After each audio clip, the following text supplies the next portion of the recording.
Yesterday we saw where Abraham's nephew Lot had become a prisoner of war, and Abraham led a raid to rescue him.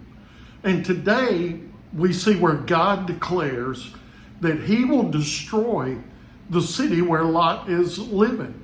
He's going to destroy Sodom and Gomorrah because of their wickedness. And God will destroy these cities, but in his grace and in his mercy, he is going to save Lot and his family.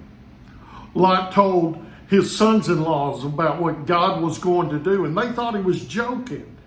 But in God's grace, God saves Lot and his family. Let me read to you Genesis 19, verse 15 through 17. At daybreak, the angels urged Lot on, "Get up, take your wife and your 2 daughters who are here, or you will be swept away in the punishment of the city." But he hesitated. Because of the Lord's compassion for him, the men grabbed his hands, his wife's hand, and the hands of his 2 daughters, and brought him out and left him outside the city.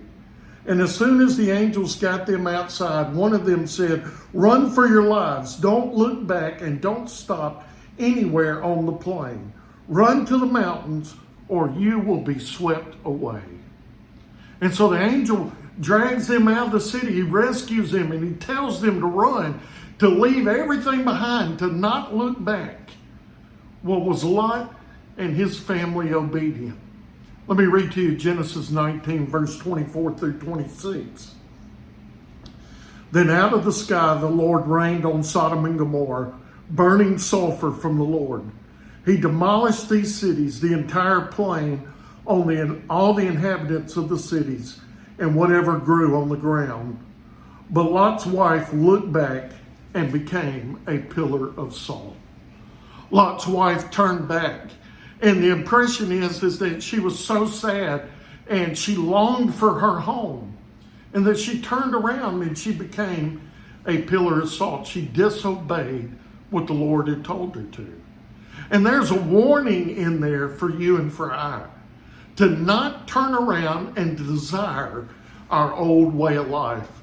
God has called us, and through his son Jesus Christ, he has called us to leave that life of sin. And if we have given our life to him, then we've left that old way of life behind. And we are to leave it there, to leave it in the past, to leave it, that old way behind. And instead of looking back, to look forward to a life where we live for him. Hope you'll join me again tomorrow.